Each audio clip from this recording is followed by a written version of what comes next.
आज 1 मई 2021 में Indian express में एक न्यूज़ आई है जो मैं आपसे 2 मिनट की छोटी सी वीडियो में शेयर करूंगा। वर्ल्ड की सबसे बड़ी वेबसाइट जो ऑनलाइन रेसिपीज़ का करती है दैट इज़ नोन एज एपिक्यूरियस, ये उस वेबसाइट का नाम है जो थाउजेंड्स ऑफ रेसिपीज़ प्रोवाइड कराती हैं पूरे वर्ल्ड को। उसमें से आज उन्होंने बीफ और उससे रिलेटेड सारे डिशेस को बंद भी कर दिया है। धीरे धीरे वो लगे हुए थे, इसमें बंद भी कर दिया है और आगे से ना डालने के लिए भी उसमें पूरा प्रावधान डाल दिया है। बहुत ही बड़ा स्टेप है। जब उनके ऑनर से इसकी इंटरव्यू ली जाती है तो वो ये कहता है कि ये एंटी बीफ से ज़्यादा जो मेरी फीलिंग्स हैं वो प्रो प्लेनेट से जुड़ी हुई हैं, यानी कि हम अपने प्लेनेट को और बेटर कैसे कर सकते हैं। ये आज के युवाओं के लिए मेरे ख्याल से सबसे इम्पॉर्टेंट ये एक धारणा, ये एक संदेश होना चाहिए। हम जिस धरती पर रह रहे हैं और उसमें अगर इतनी बड़ी एक पेंडेमिक फैल रही है कोरोना, तो उसके कहीं ना कहीं उसकी रूट, उसकी जड़ जो है वो हमारे इस प्लेनेट की गंदगी से जुड़ी है, नॉन वेजिटेरियनिज्म से जुड़ी हुई है। हम अगर आज कई लोग और भी तर्क देंगे, क्योंकि जो इसके फेवर में होते हैं उनके तर्क बहुत बेसिर पैर के होते हैं जिनके लिए कोई लॉजिक नहीं होता है। वो कहते हैं कि इससे जो वहाँ पर अभी उन्होंने बताया एपिक्यूरियस वालों ने कि वो ये हमें लॉजिक आ रहे हैं कि जिस जगह पर हम उन बीफ्स को या और पशुओं को रखते हैं उनके लिए जो ग्रीन ग्रास के एरियाज़ हैं वहाँ पे बिल्डिंगें खड़ी हो जाएंगी जो कि और पोल्यूशन के लिए ख़तरनाक होंगी। तो वहाँ पे बड़ा क्लियर करते हैं कि हम उतनी बिल्डिंग पर कुछ और चीज़, कोई फसल उगा सकते हैं, वो हमारे लिए बहुत ज़्यादा हेल्पफुल हो सकती है। उसमें गेहूँ है, चावल है, सोया है, जो उसमें से 1/10 के अकॉर्डिंगली भी 1000 टाइम्स ज़्यादा हमें प्रोडक्टिविटी देती हैं। ये बात गौर करने लिए है।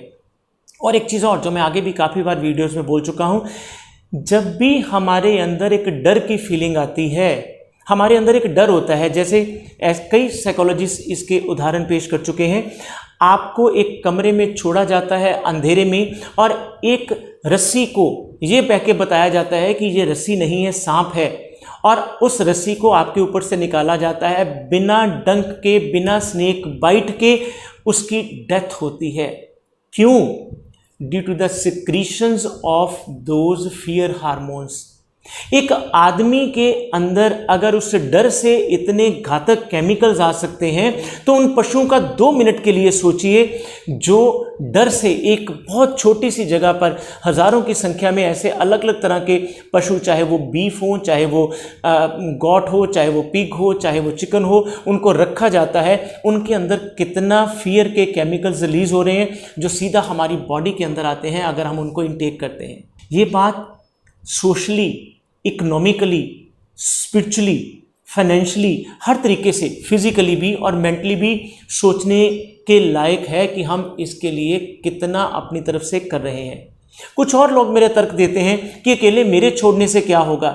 एक बहुत ही पुराने साधक हुए हैं, उन्होंने कहा है कि अगर आप दुनिया को बदलने चलोगे तो अपनी ज़िंदगी के आखिरी मोमेंट पर बहुत निराशा पाओगे, क्योंकि आप एक भी व्यक्ति को बदल नहीं पाओगे। और अगर आप अपने आप को बदल देते हैं और उसकी एक मिसाल लोगों के सामने रखते हैं तो हो सकता है आपके पीछे बदलने वालों की हज़ारों की लाइन लग जाए। तो अगर आपने अपना ये अंतर्मुखी, ये इंट्रोवर्ट ये प्रयोग करना है तो करके देखिए। सिर्फ और सिर्फ अपने को बदलने की कोशिश करिए, अपने आप को ये वेजिटेरियनिज्म की तरफ, शाकाहार की तरफ एक कदम बढ़ा के देखिए। ये प्रो प्लेनेट का काम है। हमारी धरती माता को जितना हम बेटर करते जाएंगे, आप अपने आप को और उन्नत करते जाएंगे, आपके अंदर सात्विकता बढ़ेगी। और कहीं ना कहीं मैं हर बार ये बोल चुका हूं, अगर कोरोना को हराना है तो हमें सात्विकता लानी होगी अपने शरीर में, अपने मन में, अपनी वाणी में, अपने समाज में। और दूसरी चीज़ और जो प्रो प्लेनेट के टॉपिक के ऊपर ही मैं एक और ऐड करना चाहूँगा, हमारे यहाँ पर प्लास्टिक का जितना उपयोग हो रहा है उसको धीरे धीरे ख़त्म करना शुरू करें। अगर आपके अंदर इतने गट्स नहीं है कि आप 1 मिनट में ये डिसीजन करके उसको बंद करें, तो जितना उसका प्रयोग कम कर सकें वो आपके अंदर एक माइलस्टोन पैदा होगा। एक प्लास्टिक को गलने में 15,000 साल तक लग जाते हैं और तब तक सोचिए हमारे प्लेनेट का क्या हाल हो सकता है।